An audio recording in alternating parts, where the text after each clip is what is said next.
এখন মুখোমুখি হয়েছি মাহে রমজানুল মুবারক। আলহামদুলিল্লাহ, রমজানুল মুবারক আমাদের সামনে। 12টি মাসের মধ্যে শ্রেষ্ঠ মাস রমজানুল মুবারক। এই পবিত্র মাসকে সামনে রেখে আমরা এখানে আলোচনায় বসেছি। এই মাসটি আল্লাহ পাক এত বরকত দিয়েছেন। এই মাসটি সম্পর্কে রাসূল করিম সাল্লাল্লাহু আলাইহি ওয়াসাল্লাম আখিরি শাবানে খুতবা পেশ করেছিলেন এবং সেই খুতবায় তিনি বলেছিলেন, হে উপস্থিত জনগণ, হে মানব মণ্ডলী, আল্লাহ পাক আমাদের জন্য একটি পবিত্র মাস আমাদেরকে দিচ্ছেন, দান করেছেন, যে মাসটির নাম হচ্ছে রমাদান।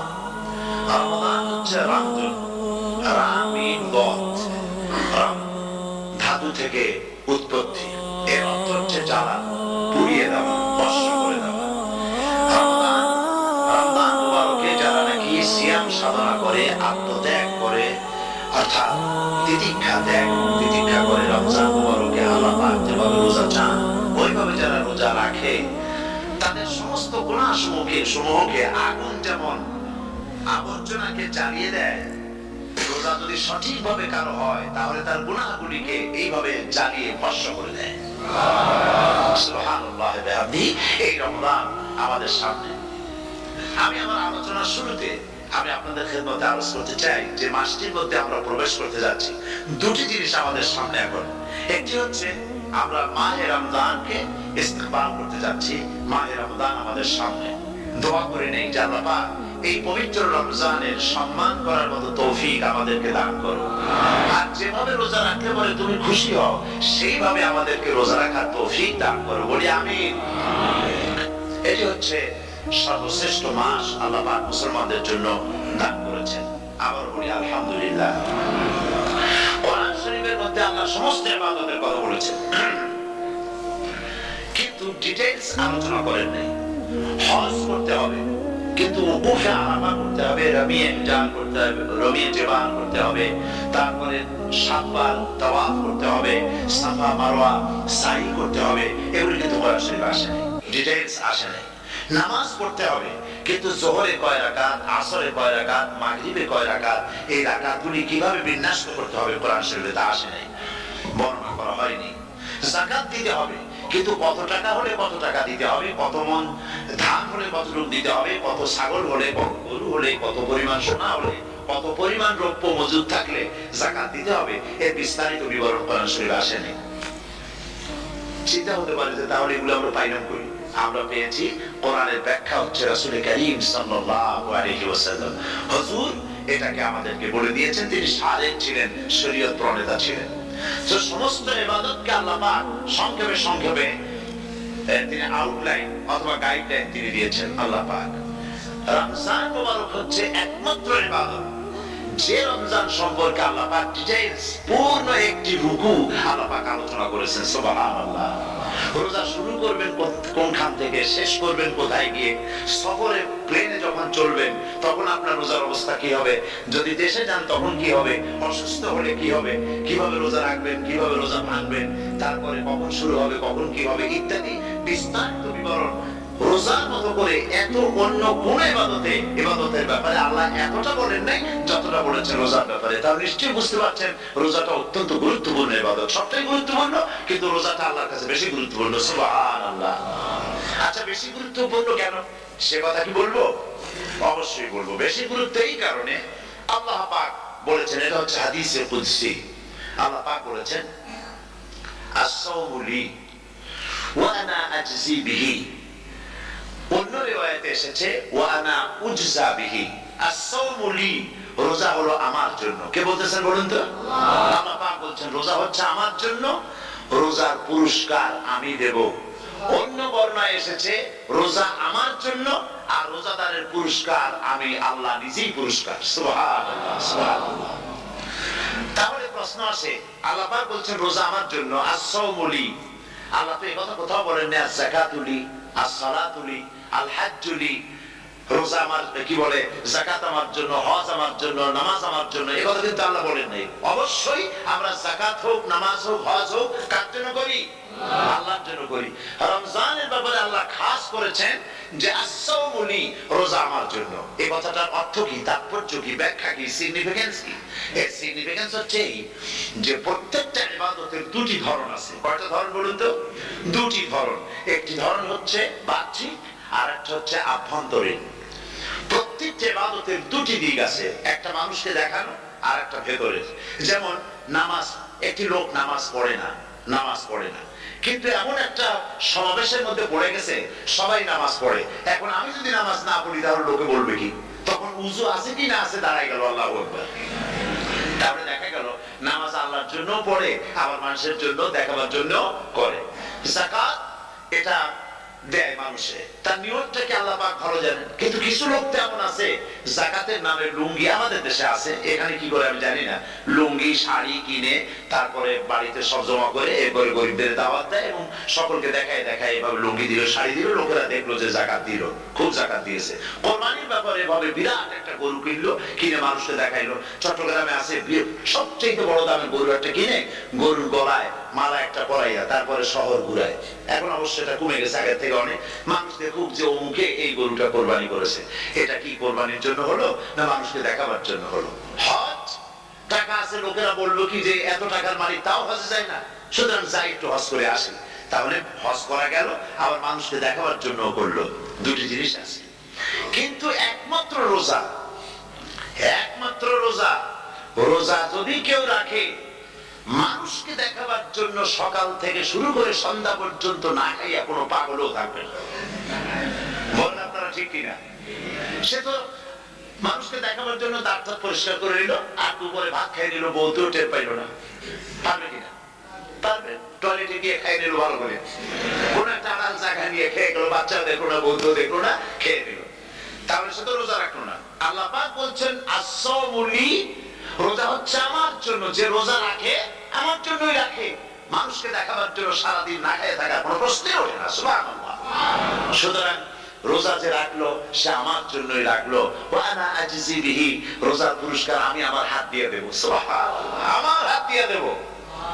ম্যানেজার যদি বলে এই কাজগুলি করলে পরে বেতন, নির্ধারিত বেতন পাবা, আর এইটা যদি করো তাহলে বেতনটা আমি দেবো আমার হাত দিয়ে, তাহলে এমপ্লয় যারা তারা বুঝতেই পারবে যে মালিক যখন নিজেই দেবে, তাহলে ম্যানেজারের মতো দেবে না, মালিকের মতোই বড় করে দেবে।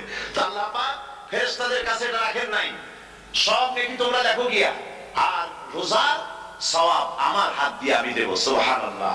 এরপরে আল্লাহ পাক বলছেন, অন্য রিওয়ায়াতে এসেছে রোজা আমার জন্য, আর রোজাদারের পুরস্কার আর কিচ্ছু না, রোজাদারের পুরস্কার আমি আল্লাহ নিজেই পুরস্কার হয়ে যাব। সুবহানাল্লাহ। হাদিস শরীফে এসেছে রোজা রাখলে পরে ক্ষুধার কারণে, খালি পেটে থাকার কারণে টক্সিন জাতীয় এক প্রকারের গ্যাস তৈরি হয় পেটের ভেতরে, স্টমাকের মধ্যে, ফলে মুখে এক রকমের দুর্গন্ধের সৃষ্টি হয়। নবীজি বলেছেন রোজাদারের মুখের থেকে যে গন্ধ বের হয়, আল্লাহ পাকের কাছে রোজাদারের মুখের গন্ধ মিস্ক আম্বারের চাইতে বেশি পবিত্র। আপনার মুখের গন্ধটাও আল্লাহর কাছে পবিত্র। রোজাদারের জন্য, রোজাদারদের জন্য জান্নাতের একটি দরওয়াজা খাস করে রাখা হয়েছে, যার নাম রাইয়ান। এই দরওয়াজা রোজাদারদের জন্য, কেবলমাত্র রোজাদারেরা সেখান থেকে প্রবেশ করবে, আর কেউ প্রবেশ করতে পারবে না। এই রোজাদারদের সম্পর্কে আল্লাহ পাক বলেছেন, হাদিস শরীফে এসেছে, বুখারী শরীফের হাদিস, রাসূল কারীম সাল্লাল্লাহু আলাইহি ওয়াসাল্লাম বলেছেন, লিস-সাইমি ফারহাতান, ফারহাতুন ইনদা ফিতরিহি ওয়া ফারহাতুন ইনদা লিকাই রাব্বিহি। রোজাদারের জন্য দুইটা খুশি। কয়টা খুশি বলুন তো? কে বলছেন? আল্লাহ রাসূল বলছেন রোজাদারের জন্য দুইটা খুশি। লিস-সাইমি ফারহাতান, দুটি খুশি। ফারহাতুন ইনদা ফিতরিহি, একটা খুশি হচ্ছে ইফতারের সময়। এই ফিতরিহি দুটি কথা, এই একটি কথা দুটি ব্যাখ্যা হয়। একটা হচ্ছে ইফতারের সময়, ইফতারের কথা বলা হয়েছে, আর ঈদের কথাও এর মধ্যে বলা হয়েছে। ইফতারের সময় হলো একটা খুশি, আর আরেকটা খুশি হচ্ছে ইনদা লিকাই রাব্বিহি, যখন রোজাদারের সঙ্গে আল্লাহ পাক দেখা করবেন তখন হবে আরেকটা খুশি। তার মানে হচ্ছে রোজাদারদের সঙ্গে স্পেশাল আল্লাহ রাব্বুল আলামিন সাক্ষাৎকারের ব্যবস্থা করবেন। সুবহানাল্লাহ। তাহলে দুটি জিনিস হলো, একটা হলো ইফতারের জন্য দুটো, রোজাদারের জন্য দুটো খুশি, একটা হলো ইফতারের সময়, আর একটা হচ্ছে আল্লাহর সঙ্গে যখন দেখা করবে। তো ইফতারের যে খুশিটা, এই খুশি রোজাদার ছাড়া কেউ বুঝবে না। ইফতার সারাদিন রোজা রাখার পর সামনে পেঁয়াজি, বেগুনি, সালাদ, তরমুজ, মিষ্টি, তারপরে আম্বালা সুইট মিটে নানান রকমের মিষ্টি, এরপরে মুড়ি, কত কিছু সব সামনে নিয়ে বসে আছে। দেখছেন অবস্থা? সমস্ত কিছু সামনে বসা, ঘড়ির দিকে তাকানো। আপনি যদি 5 মিনিট আগে খান, ফেরেশতা এসে মুখের উপর থাপ্পড় মারবে, বেটা খাইনি কেন বলবে? কেউ বলবে না। কোন ফেরেশতা লাঠি নিয়ে দাঁড়ায় আছে? দাঁড়ায় না, কিন্তু আপনি খাচ্ছেন না কেন? সুবহানাল্লাহ, সুবহানাল্লাহ বলবেন না? অন্তত 1500 বছর আগে আল্লাহ রাব্বুল আলামিন নির্দেশ করে রেখেছেন, সূর্য সাদা হওয়া থেকে, পূর্ব দিগন্ত সাদা হওয়া থেকে শুরু করে পশ্চিম দিগন্তে যখন কালো হয়ে কালো রেখা দেখা দেবে, যখন মাগরিব হয়ে যাবে, সূর্যাস্ত যাবে, ততক্ষণ পানাহার আর স্ত্রী সম্ভোগ থেকে বিরত থাকো। 1500 বছর আগে আল্লাহ রাব্বুল আলামিনের এই নোটিশ কিভাবে কার্যকরী হচ্ছে উম্মতের মধ্যে, মুসলমানদের ভেতরে। খাবার সামনে আছে, পিপাসা লেগেছে। এখন তো পিপাসা লাগে না, খুব ঠান্ডার সময়, এখন রোজা রাখতে খুব মজা হবে, তাই না? খুব মজা রোজা। কিন্তু এই রোজা যখন জুন মাস আর জুলাই মাসে আসবে, তখন টের পায় মানুষ রোজা কাকে বলে। প্রচন্ড পিপাসা, সামনে সব খাবার পড়ে আছে, একটা খাবারের দিকে রোজাদারের হাত যায় না, ঘড়ির দিকে তাকায় আর চুপ করে বসে বসে আল্লাহর জিকির করতে থাকে। আল্লাহ কয়, ফেরেশতারা দেখ, এই বান্দা বানাইতে নিষেধ করছি। সুবহানাল্লাহ। আল্লাহ খুশি হয়ে যান। রোজাদার অপেক্ষা করতে থাকে, ঠিক যখন কাটায় কাটায় সময়টা এসে গেছে, তখন আল্লাহর নাম করে খুরমা দিয়ে, পানি দিয়ে ইফতার শুরু করে দিল। আল্লাহ পাক খুশি হয়ে গেলেন।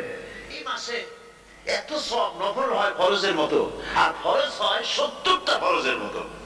এত সব কেন হইল? আমরা না খেয়ে থাকি সেই জন্য, নাকি? বলতে পারেন কেন হলো? একটি কারণ, শাহরু রমাদান আল্লাযী উনজিলা ফীহিল কুরআন।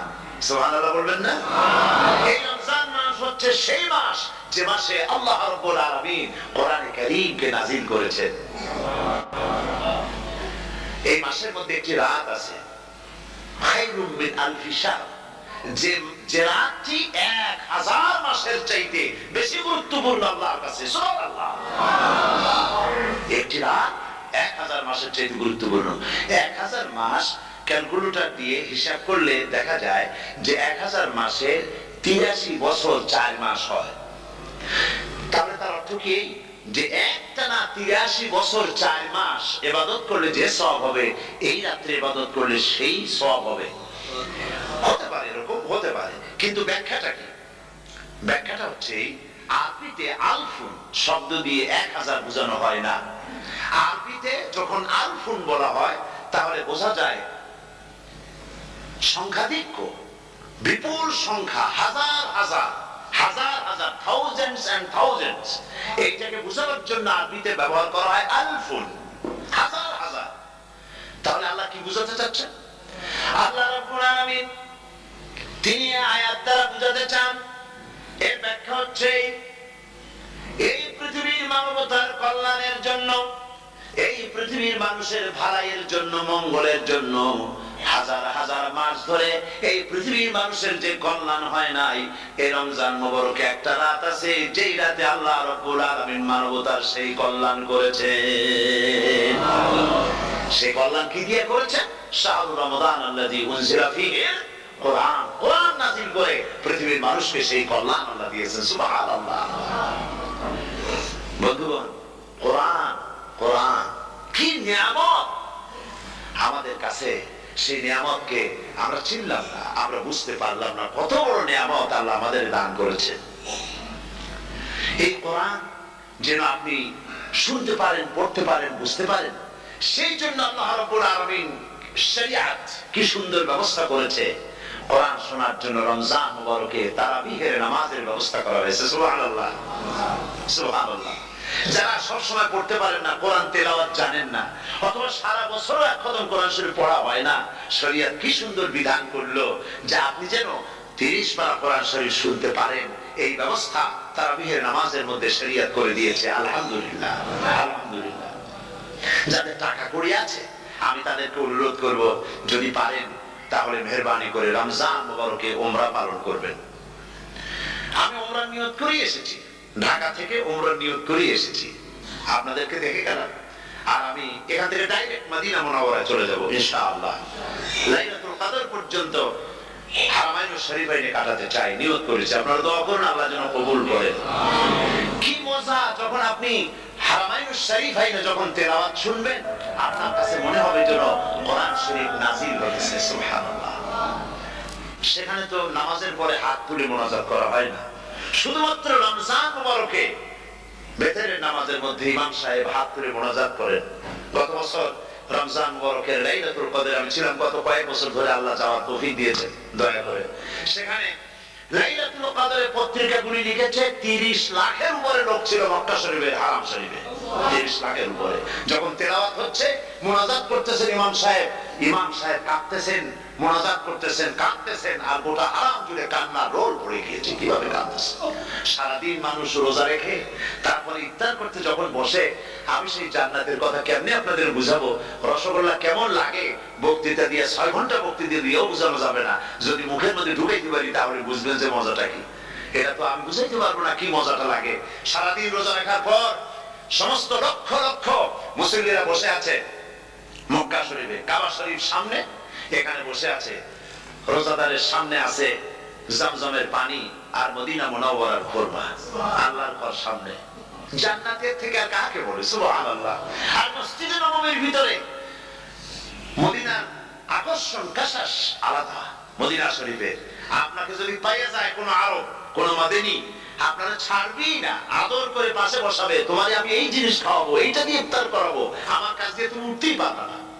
আপনাকে জোর করে বসায় দিবে মসজিদে নববীতে, রিয়াদুল জান্নাহ, রাসূল করিম সাল্লাল্লাহু আলাইহি ওয়াসাল্লামের কবর শরীফের কাছে বসে আপনি ইফতার করতেছেন। কত বড় নসিব!